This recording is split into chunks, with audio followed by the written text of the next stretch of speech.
Assalamualaikum warahmatullahi wabarakatuh.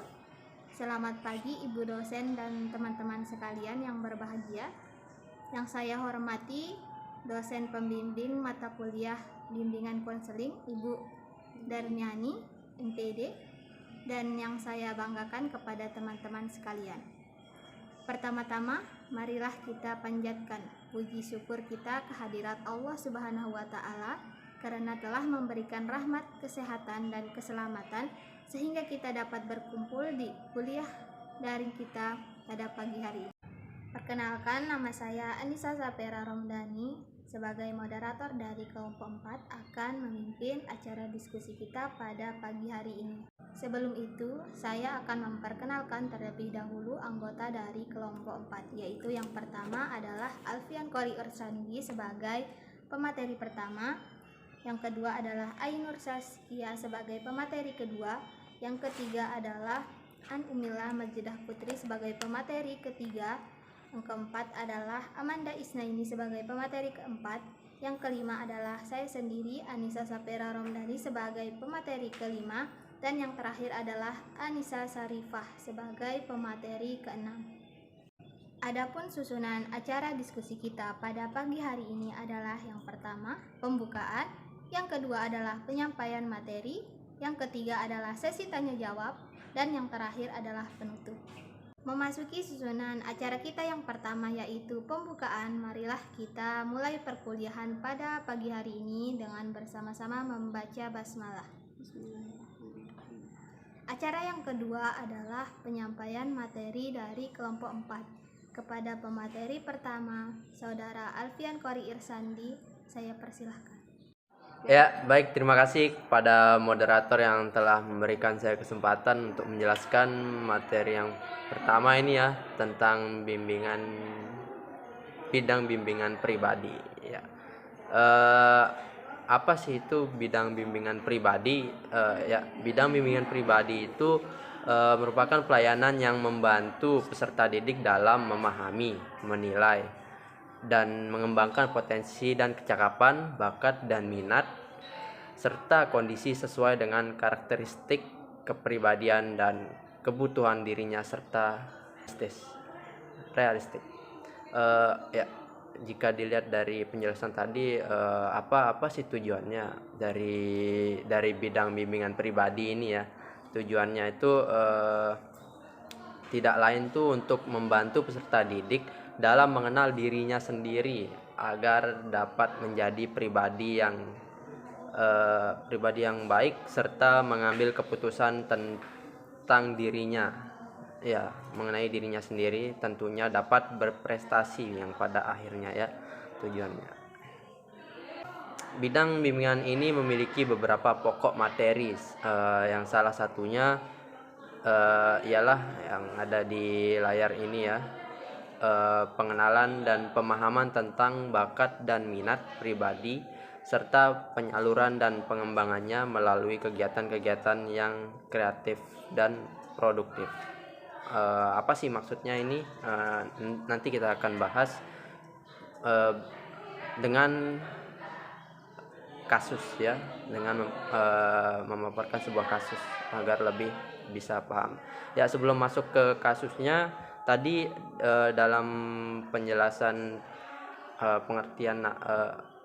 penjelasan maksud dari bidang bimbingan pribadi ini ada disebutkan kan tentang potensi, minat dan bakat ya, yang tentunya ada hubungannya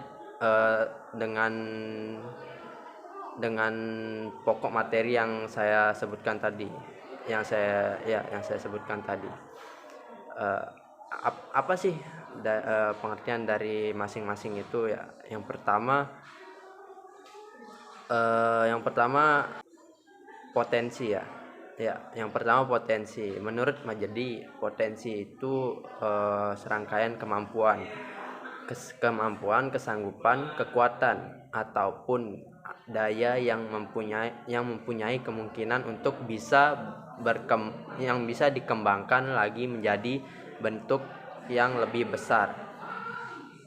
Ini potensi nih. Yang berikutnya itu bakat ya. Tadi ada bakat ya, bakat. Menurut Menurut William B. Michel, bakat adalah suatu kapasitas yang ada dalam diri seseorang yang mana dalam melakukan tugas serta melakukannya dipengaruhi oleh latihan yang sudah dijalaninya. Tentunya potensi dan bakat itu tidak muncul tiba-tiba ya. Salah satu faktor pendorong munculnya potensi dan bakat itu adalah minat sekarang. Menurut Tampu-Bolon, minat adalah perpaduan antara keinginan dan kemauan yang berkembang dalam diri setiap individu jika terdapat motivasi. Dari penjelasan di atas muncul pertanyaan ya, bagaimana sih cara guru membantu peserta didik dalam mengetahui minat bakat dan bagaimana cara mengembangkan potensi yang dimiliki peserta didik. Ini merupakan salah satu persoalan yang harus ditangani oleh guru, khususnya dalam pembahasan kali ini adalah guru SD ya. Hal apa yang harus dilakukan guru sehingga peserta didik mampu mengetahui minat bakat dan potensi sampai ia mampu meraih prestasi berdasarkan minat bakatnya yang ada di dalam dirinya. Ya, persoalan ini sebenarnya adalah persoalan yang sudah saya alami sendiri ya pada saat saya SD. Menurut apa yang saya alami dulu, mulai dari awal saya masuk sekolah dasar hingga mengetahui potensi yang ada dan dapat memaksimalkan potensi itu, guru itu tidak semata-mata langsung mengarahkan saya sebagai anak didiknya itu untuk terjun dalam perlombaan tertentu. Yang dilakukan guru pertama kali itu tentunya pengamatan terhadap seluruh anak didiknya, sehingga guru itu mengetahui potensi apa yang ada pada diri anak didiknya, masing-masing anak didiknya itu.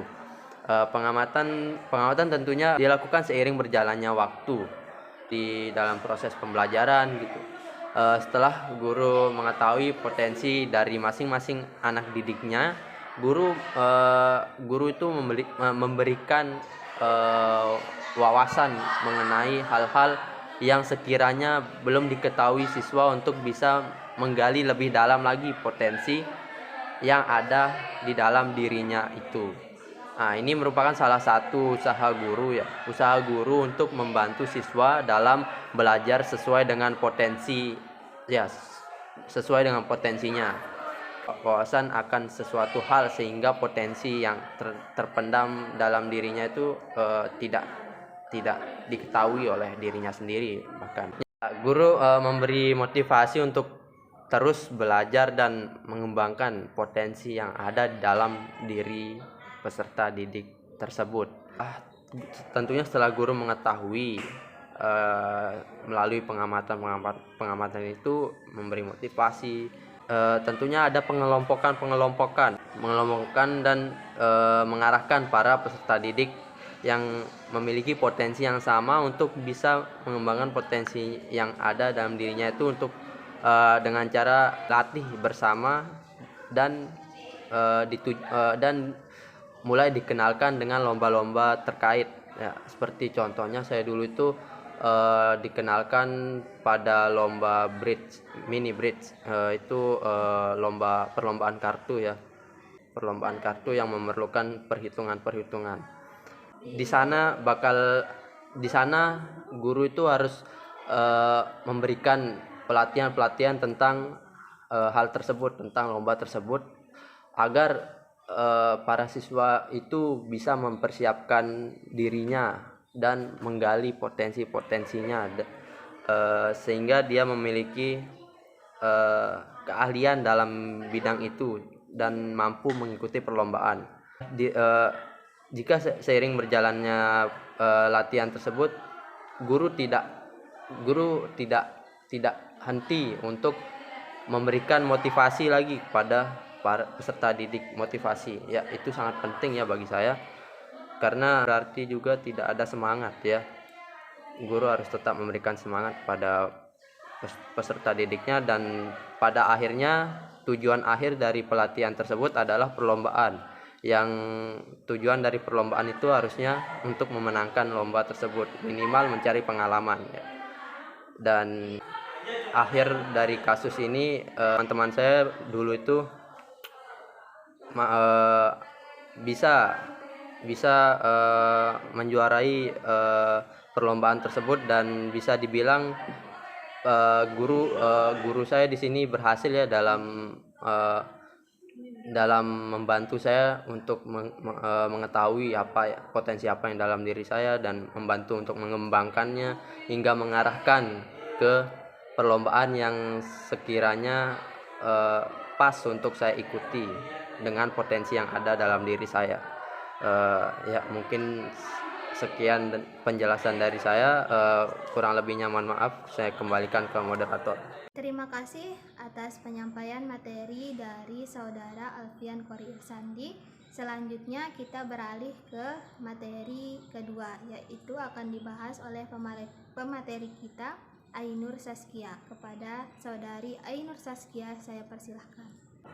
Saya ucapkan terima kasih banyak kepada saudari moderator atas kesempatannya. Di sini saya akan menjelaskan bimbingan pada bidang sosial. Sebelumnya, apa sih yang dimaksud dengan bimbingan pada bidang sosial? Nah, bimbingan pada bidang sosial di sini yaitu bidang pelayanan yang membantu peserta didik dalam memahami dan menilai serta mengembangkan kemampuan hubungan sosial yang sehat dan efektif terhadap teman sebaya, keluarga, bahkan orang yang ada di luar sana. Bidang ini juga bertujuan untuk membantu peserta didik memahami diri kaitannya dengan interaksi dirinya, baik interaksi dirinya sendiri maupun interaksi dirinya dengan orang lain.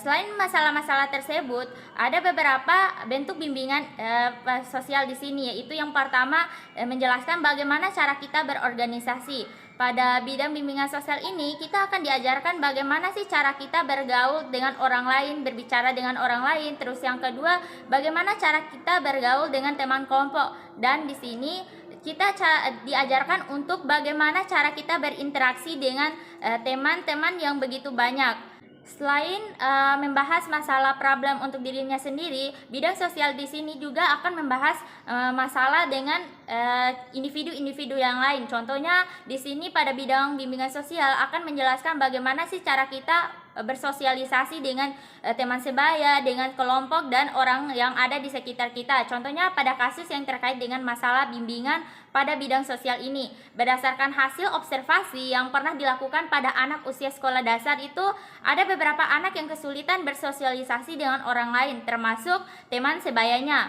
Nah, penyelesaian masalah siswa yang kesulitan bersosialisasi dengan teman sebaya pada anak usia sekolah dasar ini dilakukan dengan menggunakan pendekatan kualitatif dengan metode deskriptif dalam bentuk penelitian studi kasus.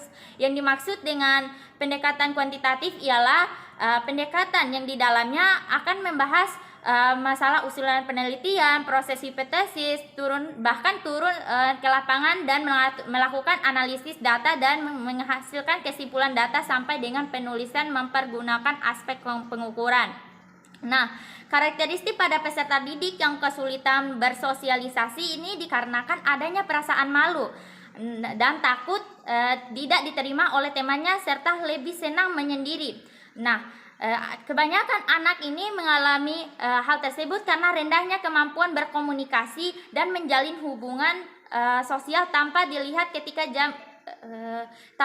kita lihat itu contohnya pada anak usia sekolah dasar. Ketika kita lihat pada anak usia sekolah dasar yang sering menyendiri pada jam istirahat itu merupakan contoh anak yang membutuhkan bimbingan pada bidang sosial, karena anak tersebut sangat jarang berinteraksi dengan teman sebayanya, baik teman sebayanya dan orang-orang yang ada di sekitarnya. Dalam menyelesaikan beberapa masalah-masalah tersebut, seorang guru bisa juga menggunakan metode yang tidak langsung, yaitu meliputi bidang klasikal, kolaborasi dengan wali kelas maupun kolaborasi dengan orang tua, kolaborasi dengan pihak terkait di luar sekolah, ataupun melakukan kunjungan ke rumah yang bersangkutan, kemudian memberikan bimbingan secara pribadi kepada anak yang bersangkutan juga berupa motivasi dan arahan yang bersifat positif sesuai dengan tujuan dari bimbingan sosial itu sendiri, yaitu memberikan pelayanan dan bimbingan pada anak yang membutuhkan dukungan atau yang kurang mendapatkan interaksi sosial dari luar maupun dari dalamnya. Tujuan agar diberikan pelayanan seperti itu agar individu yang dibimbing itu mampu melakukan interaksi sosial itu secara baik dengan lingkungannya, baik itu lingkungan dalam maupun lingkungan luarnya. Mungkin itu saja yang dapat saya sampaikan mengenai bidang bimbingan sosial di sini. Saya kembalikan kepada moderator. Terima kasih kepada Saudari Ainur Saskia atas penyampaian materinya. Selanjutnya kita beralih ke materi yang ketiga yang akan disampaikan oleh pemateri kita An Umillah Mazidah Putri. Kepada Saudari An Umillah Mazidah Putri, saya persilahkan. Baiklah, terima kasih kepada saudari moderator karena telah memberikan kesempatan kepada saya untuk menjelaskan materi saya, yaitu bidang bimbingan belajar. Bimbingan belajar yaitu bidang pelayanan yang membantu peserta didik mengembangkan kemampuan belajar dalam rangka mengikuti pendidikan yang ada di sekolah ataupun di madrasah dan belajar secara mandiri. Menurut Abu Ahmadi dan Widodo Supriyono, tujuan pelayanan bimbingan belajar secara umum adalah membantu murid-murid agar mendapatkan penyelesaian yang baik di dalam situasi belajar sehingga setiap murid dapat belajar dengan efisien sesuai kemampuan yang dimilikinya dan mencapai perkembangan yang optimal. Dan bimbingan belajar ini memiliki fungsi untuk membantu siswa dalam memahami diri sesuai dengan kecakapan, bakat, dan minat yang dimilikinya. Bimbingan belajar juga bermanfaat untuk memperoleh gambaran tentang bagaimana menentukan cara yang efektif dan efisien dalam menyelesaikan pendidikan agar sesuai dengan apa yang kita inginkan, serta membantu individu untuk menentukan pilihan yang tepat dalam lapangan pekerjaan sesuai dengan kemampuan siswa tersebut dalam menyelesaikan bidang pendidikan yang telah ditempuhnya. Dari penjelasan bidang bimbingan belajar tadi dapat ditarik kasus atau permasalahan yang sering terjadi, yaitu permasalahan mengenai siswa yang lambat dalam memahami materi pelajaran yang telah diberikan oleh gurunya di dalam kelas. Biasanya siswa yang lambat dalam memahami pelajaran ini kadang memiliki beberapa faktor, antara lain faktor keluarga atau orang tua yang apabila anaknya menanyakan PR atau menanyakan materi kembali setelah dia pulang sekolah dan orang tua tersebut tidak memiliki waktu atau sibuk bekerja sehingga tidak dapat mengajarkan anaknya dengan efisien tentang materi yang telah diberikan oleh gurunya pada saat murid ini pulang sekolah, sehingga adapun penyelesaiannya yang dapat dilakukan oleh guru ketika menemukan permasalahan siswa yang seperti ini, yaitu dengan cara memberikan les privat kepada siswa tersebut. Selanjutnya, les privat atau bimbel ini dapat memberikan banyak manfaat kepada siswa. Salah satunya yaitu mampu menyeimbangi kemampuan belajar atau memahami pelajaran lebih dari teman-temannya yang lain yang ada di dalam kelas. Dan les privat harus dilakukan dengan persetujuan dari orang tua murid.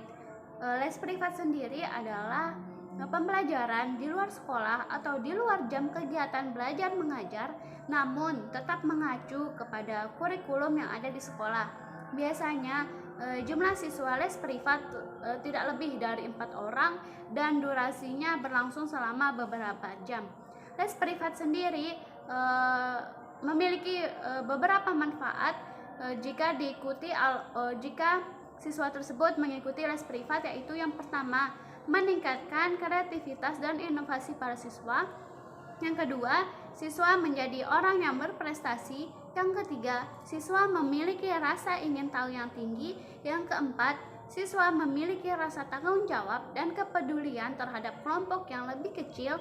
Yang kelima, siswa terbiasa menjadi pemimpin dan berpartisipasi di dalam kegiatan yang ada di sekolahnya. Yang ketujuh, siswa dapat mengembangkan berbagai kemampuan dan keterampilan dengan menggunakan teknologi dan sumber daya lain seperti alat-alat untuk media pembelajaran. Yang ketujuh, siswa mampu membantu dalam kegiatan pemeliharaan perpustakaan dan mampu mengembangkan kreativitas dalam membuat berbagai macam produk yang kreatif dan menarik. Yang kedelapan, siswa dapat menjelaskan cara membuat peralatan khusus untuk mendukung kegiatan pembelajaran. Di samping itu, manfaat les privat juga dapat untuk meningkatkan kemampuan guru atau para pengajar yang ada, seperti yang dikemukakan oleh Dr. Randus Mujaldi pada tahun 2004, yaitu menurut Mujaldi, les privat ini bermanfaat untuk peningkatan kemampuan guru untuk mendidik. Pemecahan masalah yang dilakukan guru adalah dengan mengajar kembali materi yang sudah dipelajari di sekolah kepada peserta didik tersebut. Dengan demikian, kesadaran yang dimiliki guru akan pentingnya penyusunan strategi pembelajaran dan menjamin adanya kepastian waktu yang diperlukan oleh siswa untuk mencapai kompetensi yang diharapkannya. Mungkin sekian materi yang dapat saya sampaikan. Saya kembalikan kepada moderator. Terima kasih. Terima kasih atas penyampaian materi dari Saudari An Umilah Madilah Putri. Selanjutnya kita akan beralih ke materi selanjutnya yang akan disampaikan oleh Saudari Amanda Isnaini. Kepada Saudari Amanda Isnaini saya persilahkan. Baiklah, terima kasih kepada moderator yang telah memberikan kesempatan kepada saya untuk menyampaikan materi tentang bidang bimbingan karir. Bagaimana orientasi bimbingan karir untuk anak di sekolah dasar? Bimbingan karir adalah bidang pelayanan yang membantu peserta didik dalam memahami dan menilai informasi serta memilih dan mengambil keputusan karir. Bidang ini bertujuan membantu peserta didik mengenal dunia kerja agar dapat menentukan kemana selanjutnya mereka akan melangkah setelah lulus dan mengetahui potensi diri yang dimiliki agar dapat diterapkan di kehidupannya serta dapat membaca peluang karir yang tersedia di lingkungan sekitarnya. Bimbingan karir di sekolah dasar dapat diarahkan untuk menumbuhkan kesadaran dan pemahaman peserta didik akan ragam kegiatan dan pekerjaan di dunia sekitarnya, pengembangan sikap positif terhadap semua jenis pekerjaan orang lain, dan mengembangkan kebiasaan hidup yang positif. Menurut Miller, peranan konselor dalam bimbingan karir adalah membantu murid agar memiliki kesadaran diri, meningkatkan keterampilan diri, seperti dalam kerjasama, dan memberikan informasi tentang dunia kerja. Menurut L. Ginsberg, pekerjaan dan perkembangan cita-cita peserta didik akan melewati 3 fase, yaitu fase yang pertama adalah fase fantasi, dimulai dari umur 0 sampai 11 tahun, kemudian fase tentatif, dimulai dari usia 11 sampai 17 tahun, dan fase realistis, dimulai dari usia 17 sampai 25 tahun. Pada fase fantasi, pemilihan pekerjaan atau cita-cita pekerjaan akan sangat dipengaruhi oleh budaya dan orang-orang yang ada di sekitarnya. Artinya, status orang tua, pekerjaan orang tua, dan juga sikap orang tua merupakan sumber inspirasi cita-cita seorang anak. Nah, istilah ini juga disebut sebagai significant others, yaitu pengaruh dari orang lain yang dikagumi dan dekat dengan anak. Menurut Norman, pilihan dan orientasi karir peserta didik sebenarnya dipengaruhi oleh banyak faktor, di antaranya kemampuan, keterampilan, ketertarikan, nilai-nilai, kepribadian, pengaruh orang terdekat, pengalaman belajar, pengalaman kehidupan, dan juga pilihan pekerjaan atau pilihan karir. Oleh sebab itu, orientasi dan bimbingan karir untuk peserta didik di sekolah dasar adalah menumbuhkan kesadaran karir dalam bentuk pengaruh dan juga pemahaman macam-macam jenis pekerjaan. Pada fase tentatif dan realistis, pilihan karir peserta didik sangat dipengaruhi oleh minat, kemampuan, nilai, dan transisi. Menurut Robert Nathan dan juga Linda Hill, semakin dewasa peserta didik, arah pilihan karir lebih banyak dipengaruhi oleh orang tua dan teman sebayanya. Nah, hal ini berarti arah pilihan karir peserta didik sangat dipengaruhi oleh lingkungan. Pelaksanaan kegiatan layanan bimbingan karir di sekolah dasar jika di ruang kelas maka akan lebih efektif jika terintegrasi dengan proses pembelajaran. Nah, menurut Melrose, bimbingan karir secara mendasar seharusnya diberikan pada seluruh peserta didik dan terintegrasi sejak tahun-tahun pertama pendidikannya. Artinya, bimbingan karir yang terintegrasi dengan kurikulum pembelajaran secara berkesinambungan baik di ruang kelas maupun di luar ruang kelas sejak sekolah dasar sampai sekolah lanjutan. Nah, biasanya masalah yang terjadi pada saat bimbingan karir di SD itu yaitu siswa SD mempunyai cita-cita yang tinggi namun belum mengerti apakah itu sesuai dengan kemampuan atau tidak. Nah, dalam hal ini seorang guru harus membimbing para peserta agar mengetahui kemampuan serta bakat dan juga minatnya. Nah, dengan begitu para siswa akan mengetahui batas kemampuan. Nah, hingga nanti masalah seperti ini bisa ditangani oleh siswa sendiri dengan cara mengubah cita-citanya yang sesuai dengan kemampuannya. Mungkin hanya ini yang dapat saya sampaikan. Saya kembalikan ke moderator. Terima kasih kepada Saudari Amanda Isnaini atas penyampaian materinya. Untuk materi selanjutnya akan disampaikan oleh saya sendiri. Baiklah, di sini saya akan melanjutkan materi tentang pengertian belajar. Di mana pengertian belajar di sini adalah suatu proses atau upaya yang dilakukan setiap individu untuk mendapatkan perubahan tingkah laku, baik di dalam bentuk pengetahuan, keterampilan, sikap, dan nilai positif sebagai suatu pengalaman dari berbagai materi yang dipelajari. Nah, perubahan tingkah laku pada peserta didik ini dipengaruhi oleh beberapa faktor. Yang pertama adalah faktor kecerdasan. Yang dimaksud dengan kecerdasan di sini ialah kemampuan seseorang untuk melakukan kegiatan berpikir yang bersifat rumit dan abstrak. Tingkat kecerdasan dari masing-masing tidak sama, ada yang tinggi, ada juga yang sedang, dan ada pula yang rendah. Orang yang tingkat kecerdasannya tinggi dapat mengolah gagasan yang abstrak, rumit, dan sulit dilakukan dengan cepat tanpa banyak kesulitan-kesulitan dibandingkan dengan orang yang kurang cerdas. Yang kedua adalah faktor belajar, di mana faktor belajar itu adalah semua segi kegiatan belajar, misalnya kurang dapat memusatkan perhatian kepada pelajaran yang sedang dihadapi, tidak dapat menguasai kaidah yang berkaitan sehingga tidak dapat membaca seluruh bahan yang seharusnya dibaca, dan termasuk di sini itu kurang menguasai cara-cara belajar efektif dan efisien. Yang ketiga adalah faktor sikap. Faktor sikap ini berpengaruh terhadap kegiatan dan keberhasilan siswa dalam belajar. Sikap dapat menentukan apakah seseorang itu akan dapat belajar dengan lancar atau tidaknya, tahan lama belajar atau tidak, dan senang pelajaran yang dihadapinya atau tidak, dan banyak hal lagi yang lainnya. Yang keempat adalah faktor kegiatan. Faktor kegiatan itu ialah faktor yang ada kaitannya dengan kesehatan, kesegaran jasmani, dan keadaan fisik seseorang.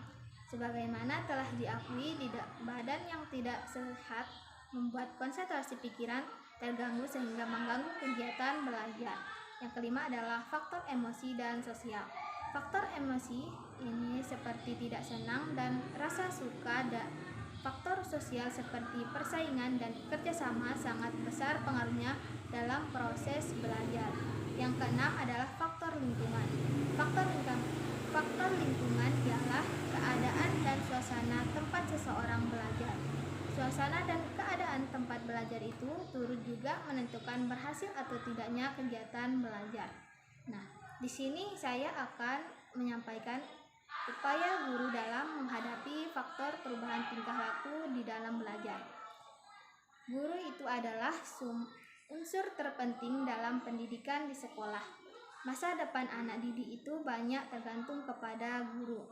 Peran guru itu sebagai pengajar merupakan peran yang paling populer selama ini, tetapi masih banyak yang menganggap bahwa tugas utama seorang guru itu adalah mengajar, sedangkan membimbing dianggap sebagai tugas sampingan. Guru itu tidak hanya dituntut sebagai pengajar, akan tetapi paling tidak sebagai pengajar yang mendidik. Menurut E. Mulyasa mengemukakan bahwa peran dan fungsi guru itu berpengaruh terhadap pelaksanaan pendidikan di sekolah.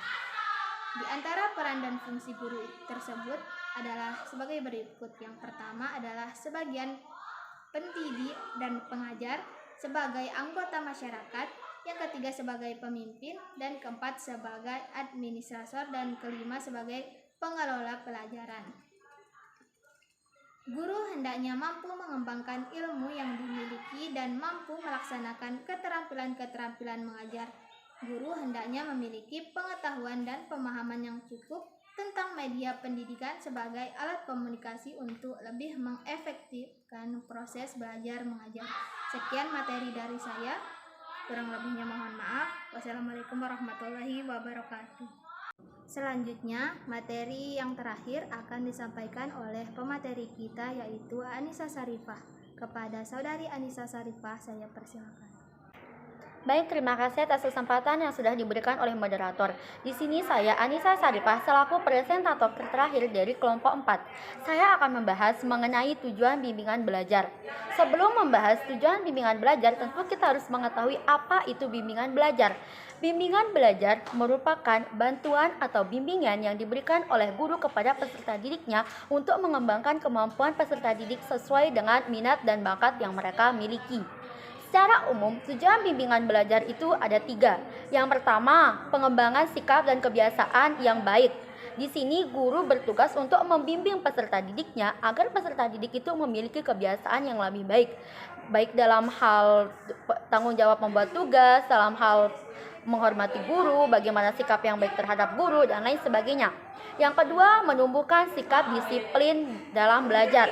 Di sini guru membimbing peserta didiknya agar memiliki sikap disiplin saat proses belajar mengajar, agar peserta didik itu dapat mendengarkan pelajaran dengan baik, tidak main-main, dan lain sebagainya. Hal ini dapat dilakukan baik dalam kegiatan individu maupun dalam kegiatan berkelompok. Yang ketiga yaitu mengembangkan pemahaman dan pemanfaatan kondisi fisik, sosial, dan budaya, baik dalam lingkungan sekolah maupun di lingkungan luar sekolah. Selanjutnya, ada bimbingan belajar menurut ahli. Di sini ada tujuan bimbingan belajar menurut Syamsu Yusuf dan Juntika Nuriksan tahun 2005 menyatakan tujuan bimbingan belajar yang pertama agar siswa memiliki sikap dan kebiasaan belajar yang positif. Misalnya seperti membaca buku, disiplin dalam belajar, memperhatikan semua mata pelajaran, dan aktif mengikuti proses belajar mengajar yang diprogramkan di sekolah tersebut. Yang kedua, memiliki motif yang tinggi untuk belajar sepanjang hayat. Bimbingan belajar ini bertujuan agar peserta didik itu memiliki motivasi, memiliki sikap yang tinggi agar dapat belajar sepanjang hayat. Yang ketiga, memiliki keterampilan atau teknik belajar yang efektif, seperti misalnya keterampilan membaca buku, menggunakan kamus, mencatat pelajaran, dan mempersiapkan diri dalam menghadapi ujian. Yang keempat, memiliki keterampilan menetapkan tujuan dan perencanaan pendidikan. Misalnya seperti membuat jadwal pelajaran, mengerjakan tugas-tugas, memantapkan diri dalam pelajaran tertentu. Di sini guru itu membimbing peserta didiknya, Kak. Nah, di sini guru itu membimbing peserta didiknya. Guru mengajar peserta didiknya mengenai materi tertentu di sekolah. Nah, di rumah itu peserta didik dapat mengulangi pelajaran tersebut untuk memantapkan diri dalam pelajaran tertentu. Dan berusaha memperoleh informasi tentang berbagai hal dalam rangka mengembangkan wawasan yang lebih luas. Yang kelima yaitu memiliki kesiapan mental dan kemampuan untuk menghadapi ujian, baik ujian tengah semester, ujian semester, ulangan harian, ujian sekolah, dan lain sebagainya. Baik, dari penjelasan mengenai tujuan bimbingan belajar tersebut terdapat sebuah contoh kasus. Nah, kasus ini pernah saya alami sendiri di bangku sekolah dasar. Pada saat itu, kelas saya mengadakan praktik olahraga, gerakan roll depan dan roll belakang. Nah, ketika melakukan roll depan, saya bisa melakukan dengan benar. Namun, ketika melakukan roll belakang, saya terus-terusan melakukan gerakan yang salah. Sehingga guru memberikan toleransi dengan memberikan pelatihan kepada saya untuk mencoba berulang-ulang gerakan roll belakang tersebut sampai gerakan saya benar. Dari contoh kasus tersebut terdapat upaya penerapan tujuan bimbingan belajar yang dapat dilakukan oleh guru. Salah satunya yaitu dengan memberikan pelatihan. Karena seperti yang kita ketahui, setiap peserta didik itu memiliki kemampuan yang berbeda-beda dalam menerima pembelajaran. Ada yang cepat dalam menerima pembelajaran dan ada juga peserta didik yang sulit dalam menerima pelajaran. Nah, guru dapat melakukan bimbingan belajar dalam bentuk pelatihan ini kepada peserta didik yang sulit menerima pembelajaran, seperti pada contoh kasus tersebut. Dalam hal ini peran guru sangat dibutuhkan karena peran guru di sini yaitu bertugas untuk memberikan bimbingan kepada peserta didik, terutama peserta didik yang sulit menerima pembelajaran. Baik, mungkin hanya itu yang dapat saya sampaikan. Sekian dan terima kasih.